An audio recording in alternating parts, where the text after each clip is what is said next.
Hello, and welcome to Child Development 2313, Children's Literature and Language. As you likely already know, I am Mrs. Sturgeon, your instructor, and I'm just so glad to see you here. So, one of the reasons I'm thrilled is because this is my favorite subject to teach. Children's literature and language development are where the magic happens. Stories spark imagination, they help build empathy for others, and they help children see just endless possibilities that the world has to offer.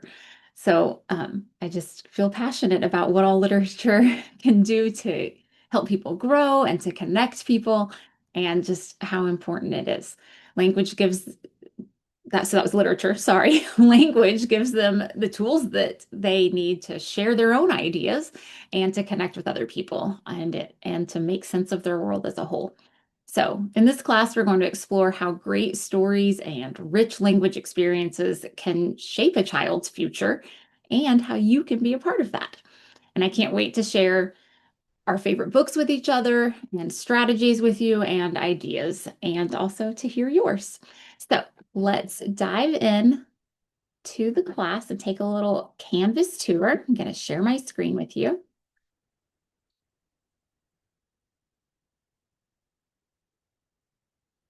Okay, so here we are in our Canvas course. I'm going to go to student view. This is probably review for most of you, but I hope that you'll watch anyway in case there's some new information. So here's your home page, as you know. Hopefully you have a menu over here. If you don't, you'll want to hit this because that's what toggles that. So you've got your home, which is where you are right now. The syllabus is here, and this is a list of assignments, but it's not your syllabus. Your syllabus is what you see when you click here, and that is important information, not only about the class, but that the college puts out as a whole that you need to know about policies and procedures at Western. So make sure you give that a look. I'm going to come back to modules. Then we've got your grades. Your grade book looks different than mine. It lists your grades. And so here you'll see when something's been graded, and you'll have a um, little word bubble here probably telling you that I've left a message. So please, please, please read those messages. It takes time for me to give them, and I do it because I want you to have meaningful feedback on the assignments that you've spent time on. So please read those. Please know that I'm holding you accountable for them. So if I say something in them that you need to do or learn from, I'm expecting that you read it. So please make sure that you do. Okay, so we go back. Let's go back to home first before modules. Okay, so you've seen three ways that you can access assignments. You've seen two. One's right here, your to-do list. And yes, you know probably by now that as you turn things in, they're going to disappear from that list, and that feels so good.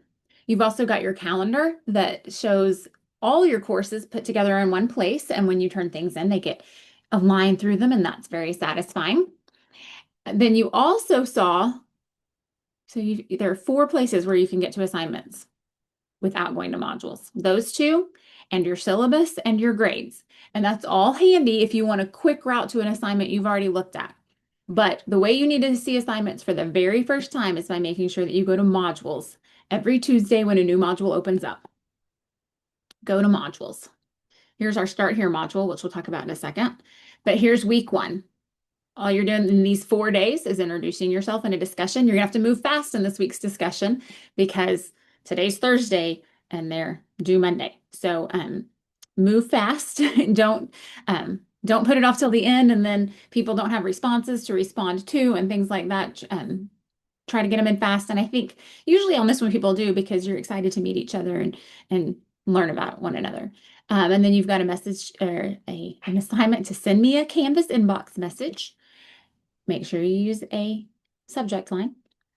And then you've got your Canvas scavenger hunt. Then week two.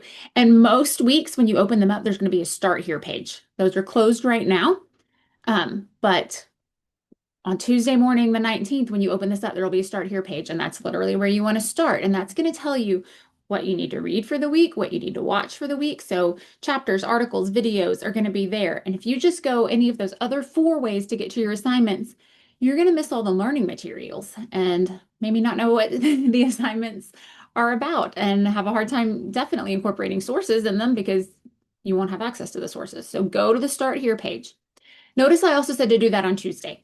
I know a lot of you are not doing homework until Saturday or Sunday, and that's fine. That's when you have time to. But I highly recommend that you open those assignments on Tuesdays at least so that you can know what the week has in store. Because sometimes, since I know you're all doing performing field experiences or working already, there will be assignments where I say, at work this week, observe this, or at work this week, try this.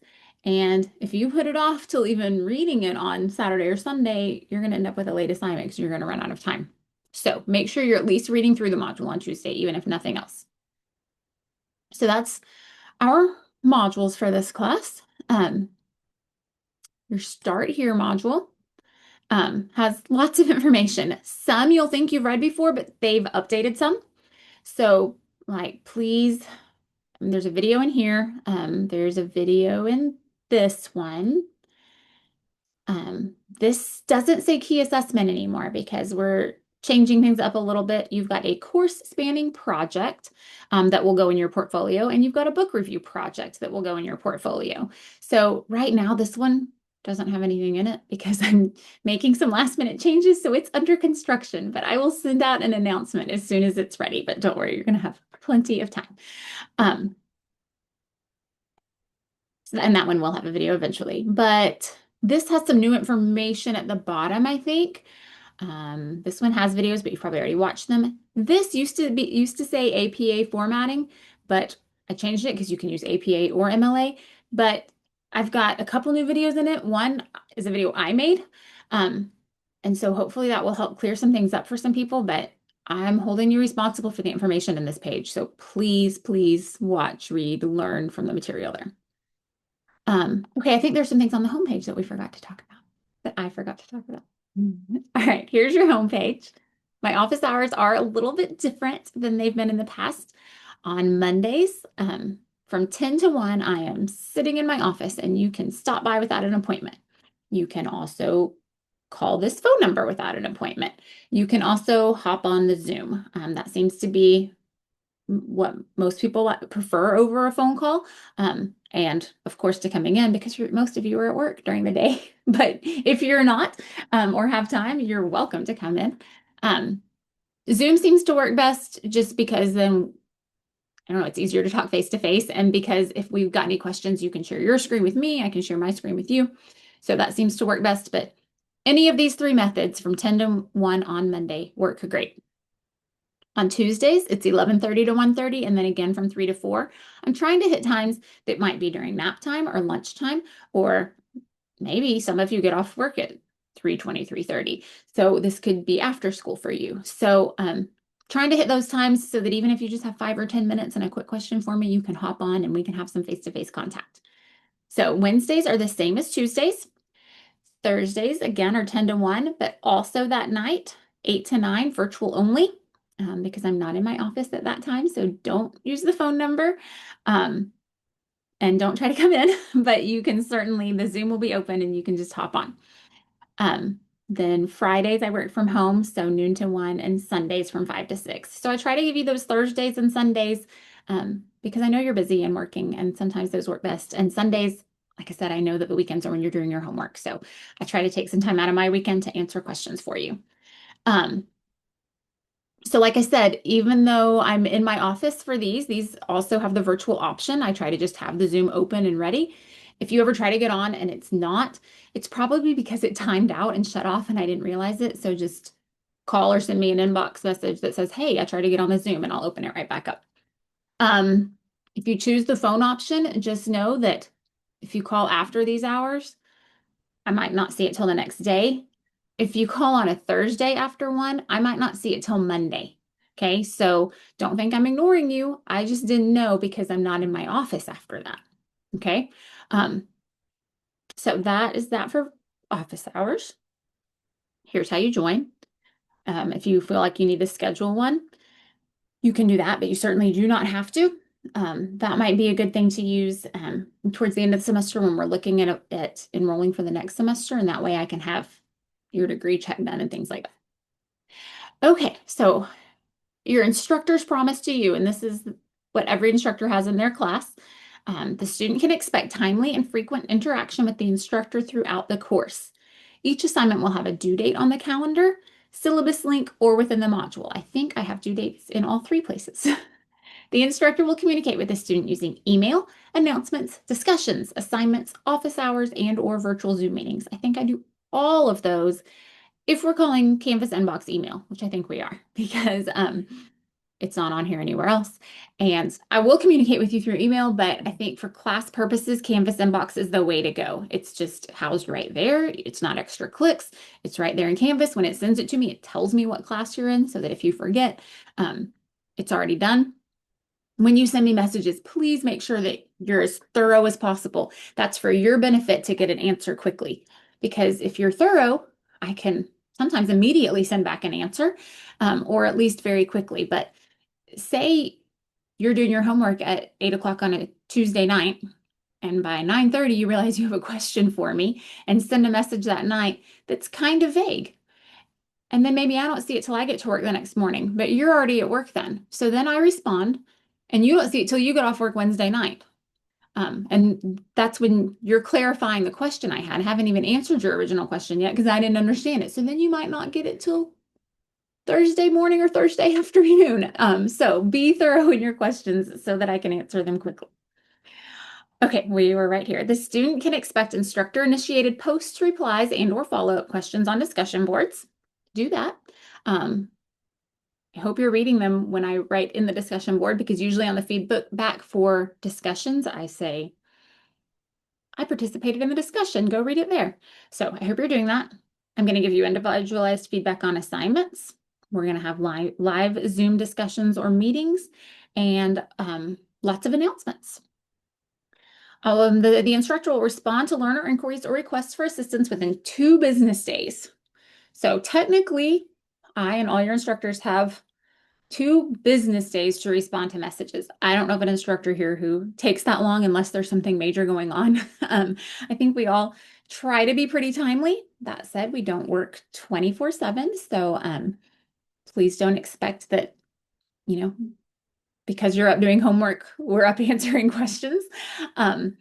But also don't ever think you're bothering me. I often get messages that say, sorry for bothering you. You're not bothering me. It's my job to answer your questions. I'm happy to do it. It might not always be immediate, but I do it as quickly as I can because I do value your time and want to get back to you. I know that when you have questions, it's something that you're probably stressing about, so I try. And then provide feedback on assignments within 7 days of the due date. So it's always my goal to do better than that. I don't always. It's always my goal to, though. But notice it does say 7 days of the due date. So if you've got an assignment that's due on a Monday, I have until the following Monday, even if you turned it in 4 days early. Okay, so it might seem like a long time to you if it doesn't get returned to you for 9 or 10 days, but I've got 7 days from the due date. And I do often wait until, not always, sometimes, but on some assignments, it's easier to grade them in bulk and have like that mindset when I'm grading. And so sometimes I do wait until they've all been turned in to grade them. Okay, so this is something new that unfortunately I've had to add to my homepage. And you can tell it's like I put it in red, which is a color I don't even like, but here I put it in red so it's super noticeable, okay? The use of AI to construct responses in child development classes is not acceptable. Not acceptable. Do not ask AI to write a paper for you. Do not ask it to write part of a paper for you. Do not ask AI for the answer. There are benefits to AI. There are ways to use it responsibly, and I go into some of those on my citation page in that first module. And there are other ways, but developing answers for this is not one of them. And here's why. You hold children's lives in your hands. Parents trust you with their most prized person in life. This is a very important job that you have. And it's my job to, if I'm going to give you a degree in it, not give, but grant you the degree that you earn, it's me saying, yes, this person knows what they're doing. And if you depend on AI to turn in your answers, I don't know that you know what you're doing. So it would be irresponsible of me if I suspect you of using AI or any other form of cheating, plagiarism, anything like that, to grant you a degree. So let's just not do it. Think about When you go to go to the doctor, you don't want to go to a doctor who got through medical school by asking AI the answers to questions or writing his or her papers. So parents don't want somebody caring for their child who depended on AI to get through school or either. So let's please not do that. I forgot what I was going to say. One second. Um, oh, I think when students get tempted to use it is one, when they get behind and get in a hurry, they get tempted to use it. So try to stay on top of things. But also, I think sometimes students do it because they're worried about their writing ability. Um, yes, I want you to grow into good writers because I want you to be good communicators. I want you to make a good impression on parents when you send out notes and letters to them. Um, and so I want to help you improve your writing in that way. But if I'm not getting your writing from you, I can't even help you improve it. So what I care about is the content of what you're saying. So you don't have to, I mean, try to have good grammar, try to communicate well. If I see a reckless abandonment for it, I'm going to count off. But just try to get your message across about the answers that you are learning through watching and reading and working. Many of you have so much rich work experience that I want you to draw from that. So um, write about those things, and I'll help improve writing style if there's a problem. But please don't say, well, I used AI because I wanted my writing to be good. I want your content to be good. That's what I'm looking for. Okay. Some people to improve their grammar, their writing ability, use Grammarly. That's fine. Use Grammarly. However, when you use it, instead of clicking accept on the suggestion, go in and make the suggestion yourself, because I can tell you that if you click accept, you're going to get flagged for having used AI. Whereas if you go in and change it yourself, it won't flag that you used AI. So that's a little tip. Plus, you're learning something then. You're going, oh, a comma belongs here, not just, yes, accept that.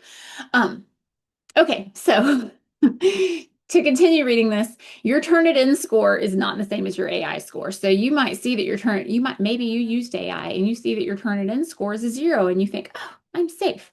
It's not the same. If I suspect that you Turnitin doesn't pick up on that. If I suspect you used AI, I run it through a different screener detection tool and then go from there.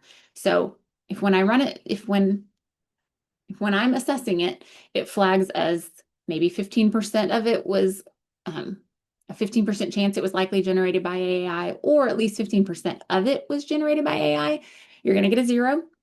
And then eventually, if it is a pattern, it will go to the academic dean and there will be problems beyond there. So just do your own work, okay? All right. So I didn't mean for this to be the last thing we talked about in this video so that we could end on a positive note, but I forgot this page and did it last. So on the positive note, this is the best class. I don't know if it's the best really, but to me, I love it. And I hope you do too. And I hope you have fun reading lots of books to kids this semester. Hopefully you already have been doing that every day. You should be reading to them. But if you haven't, we're going to get you in that habit. Okay. It's great to see y'all, and I look forward to a good semester.